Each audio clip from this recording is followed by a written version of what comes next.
And the rest of the time I'm fat. I drink water. I drink coffee with butter and coconut oil in it, and it's fantastic, but it's not breaking my fast. So I'm not hungry. I get the energy. It's good brain food, and I fast for 16 hours a day, and Wow. it has helped to control my weight, reduce inflammation. There's a lot of other benefits for your body in doing that. Forces your cells into apoptosis, so you're taking out the trash and killing off cells that need to be killed off. It's very healthy for you, and might be something to consider if you're not doing that now.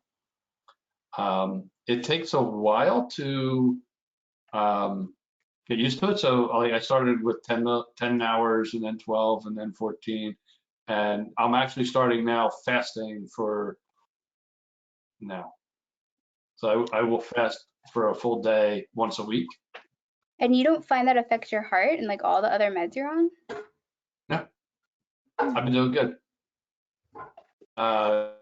While, so I used to be dependent on the blood sugar, right, from a long time ago. I have had more of a paleo diet recently. And now I'm 100% organic, grass-fed. If it's in a package, I don't need it because I know what industrial food did to me, and I won't let them get another penny of mine. The main focus of that YouTube channel is going to be staying away from industrial food because it's poison. Wow. Well, Some of us may need to see a lymphatic doctor as well, because then there might be issues with draining of the fluid in your body. That may be something that you might want to consider as well. What was that term? I didn't catch the first one. You're talking massage or? Yeah, for a massage. Because of the water retention. All of it is really mostly it's just fluid building up in your body.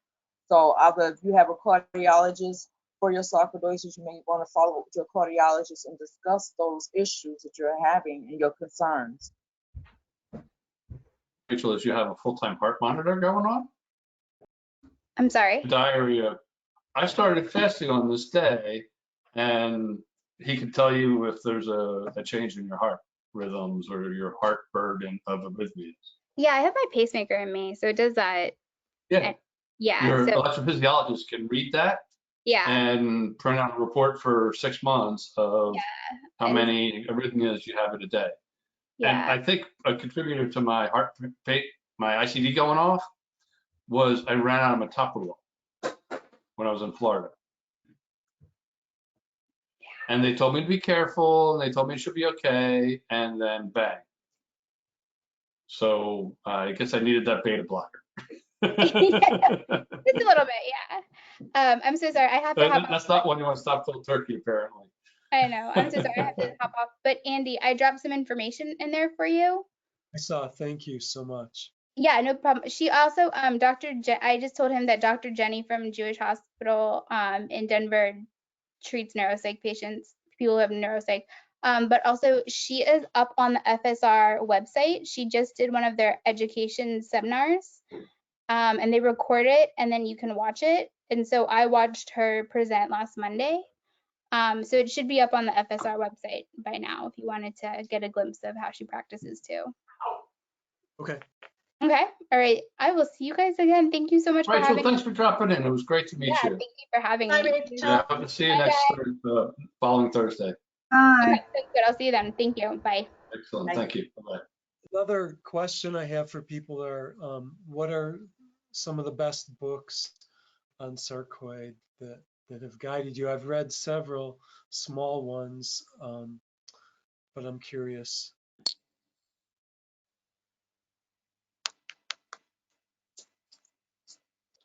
Anybody? It's not a book specifically on sarcoidosis, but I can get you the name. It's downstairs right now. It's kind of a reference book, but it was called Eat to Beat Disease. And if you search that on podcasts, he's on a couple of podcasts talking about his book, and he goes through and lists all the different foods and what the impact is on your body. And then, so for example, sarcoidosis is inflammation driven. So you eat inflammatory disease foods and eat anti-inflammatory foods. That makes sense? So which ones are they? They're listed out right there.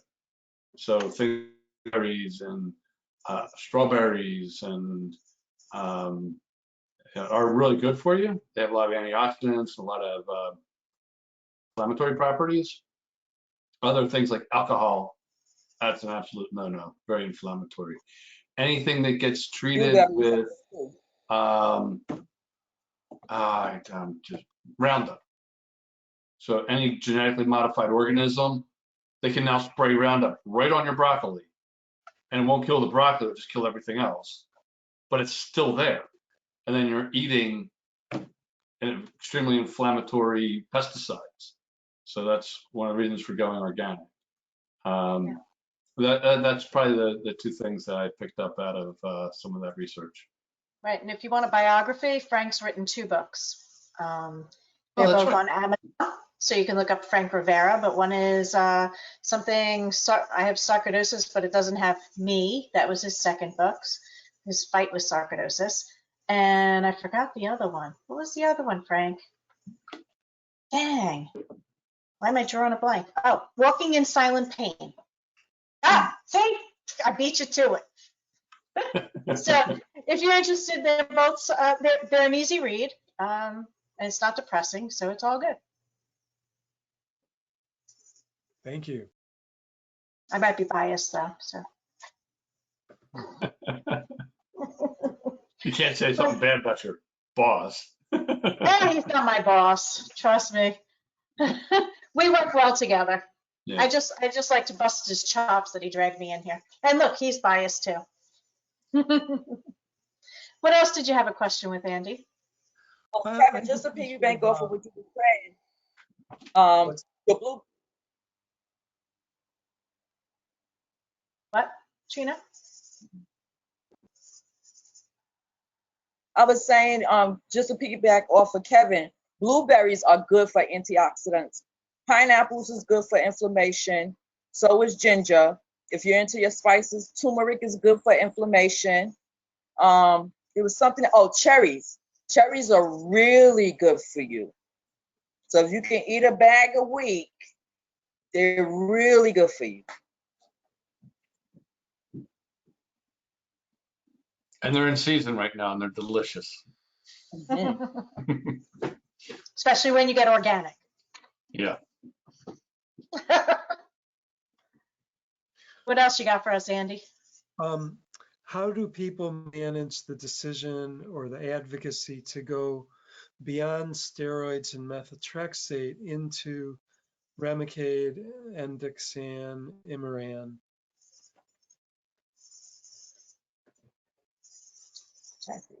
I think did you see the presentation from Dr. Perez a couple of weeks ago, about a month ago?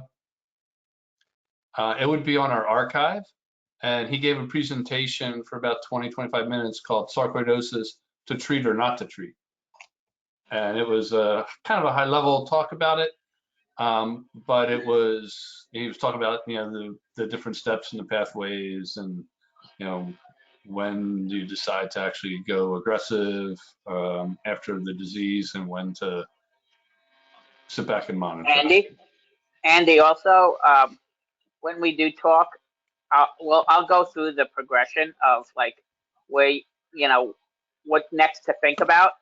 But you have to realize the decision's going to be yours, and the person who has sarcoidosis is going to have to make the decision. We can't tell you, after this you take this or that, because each one of us is different. But what I can tell you is give you the options of what they have, and what each one will medically considered what they will do to your body. When it comes to side effects and stuff like that, so you can weigh your options that way. I would never take advice, total advice from one person. because of that, because they call it a snowflake disease because none of us react the same way to any kind of treatment. So, but I can walk you through the steps of what you should be thinking about when you're taking this medicine. Or literally, I've taken every medicine that they've had. I'm out of options at this point, because I have it in every major organ in my body, period, and then some. Um, so so I can give you the good, the bad, but I mean, like even with side effects, you still have to see for yourself, because there's some side effects that you won't get that I got, or vice versa.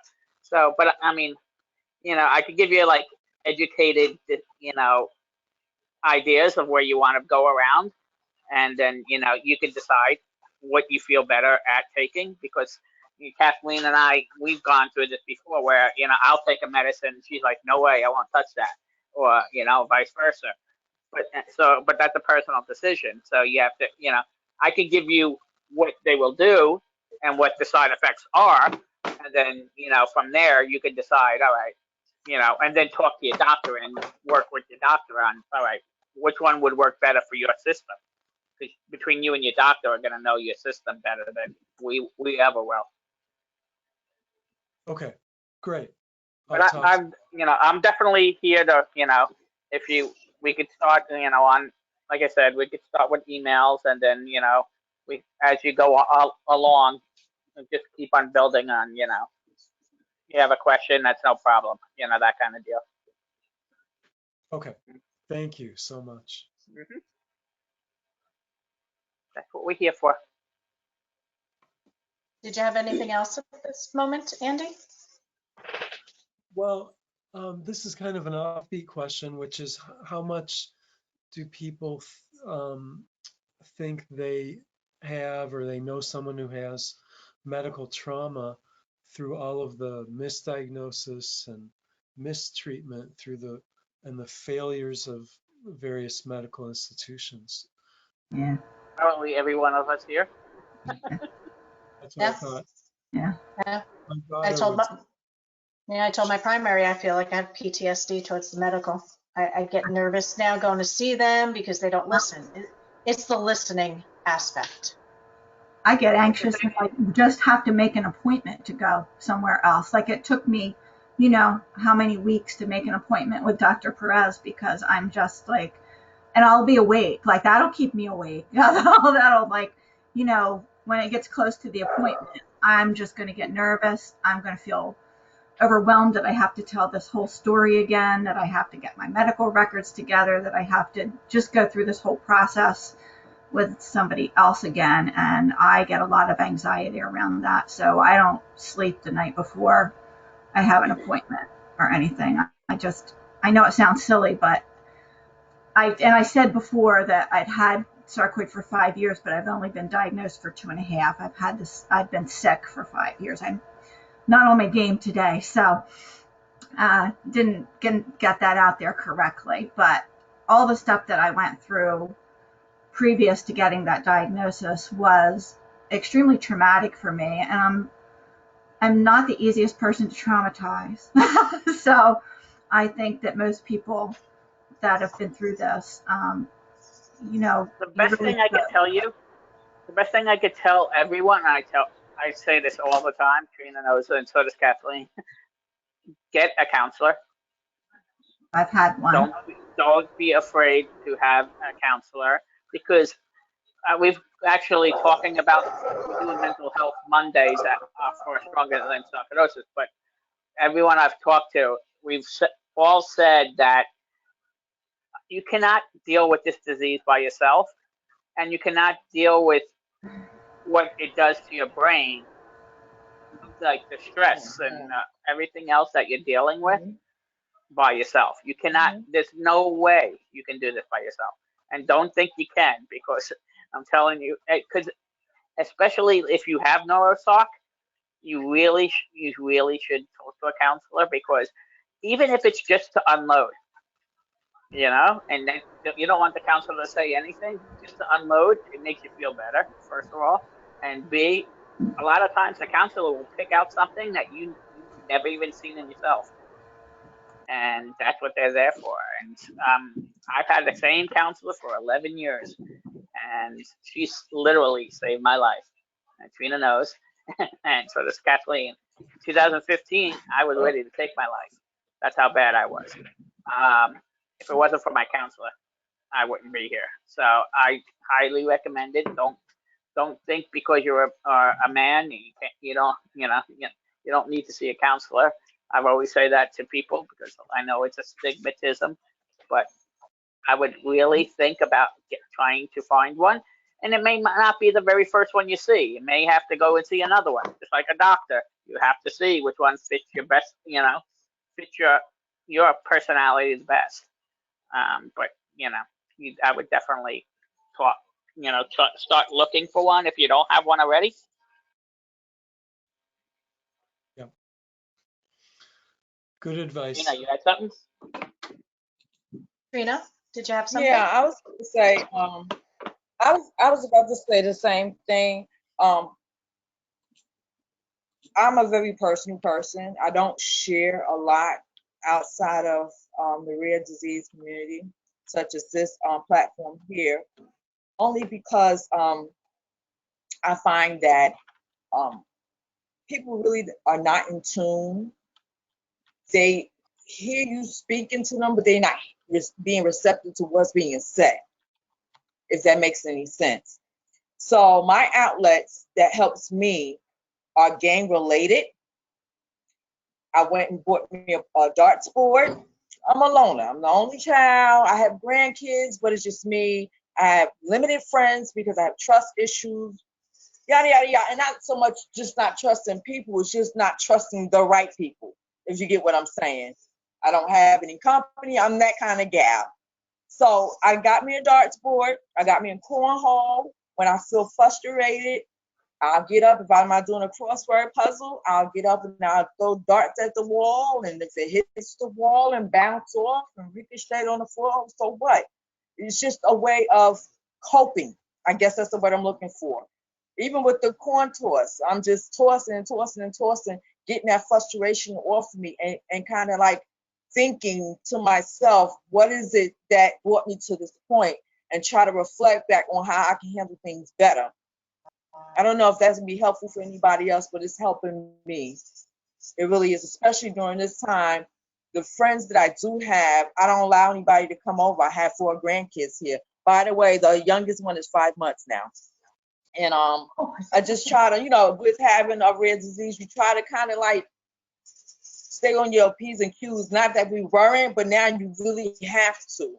So that's a good outlet for me. I have girlfriends that have other rare diseases, but I can't say they can relate to a lot of the things that I'm going through mentally.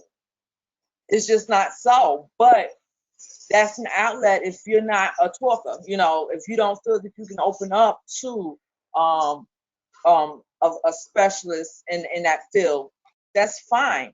You have this platform, you have a network of people within the sarcoidosis community, and we're always chatting. You can go on Facebook and send a message, hey, I need to talk to somebody, and somebody will make themselves available. There's no judgment here. No judgment zone at all. All right, thank you. If that's helpful. Mm-hmm. Yeah. All right, I just put a post up to the Life and Breath organization. It's a really solid sarcoidosis group. They're out of Baltimore, and they have done some outstanding presentations, medical professionals, all of them.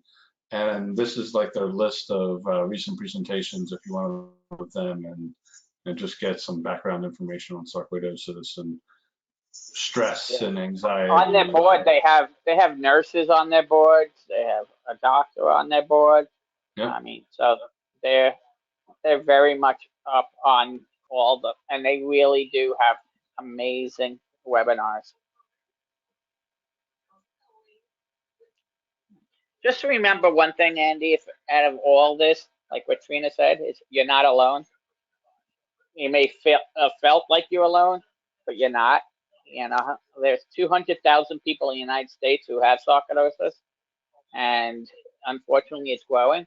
But there are many, many people out here who are here to help you. We wouldn't have these rooms if we're not. But, and it's not just during this time. Like she said, if we just reach out, you find my name, Frank Rivera, on Facebook if you're on Facebook. You know, find Stronger Than Sarcoidosis, find, you know, Trina or Kevin or whatever. We're always here. One of us is always around, you know. So, And if we don't know the, yeah, one thing I always say, no question is a bad question. But yeah, Kathleen. and if we don't personally know the answer, we will seek it out for you. That's never a problem. There's enough at our fingertips. You know, we're part of a lot of groups, all of us, and we'll find the right person to answer the question. But it's a snowflake disease, so it's not always the same answer. You could get 4 different answers just for neurosarc for one small bit, because each one treats differently. And a lot of patience. I'm sure you do have a lot of patience with your family. Well, yeah, I always say that when I'm helping somebody, I am walking with you through your journey. Mm-hmm. I am not walking you through my journey. Right. I'm gonna walk with you to help you on your journey. Good. Thank you. Thank you, all of you. All right. Thank you, everyone, for sharing, for being vulnerable and supporting each other. That's what we're here for. And we have the 17th, we have a presentation coming up, and then our next meeting is, I have it available somewhere in my calendar. 19th. Oh, 2 days later on the 19th. All right. Right. Have a great day, everyone. Thank you. Good night. Good to meet you guys. Bye-bye. Bye-bye.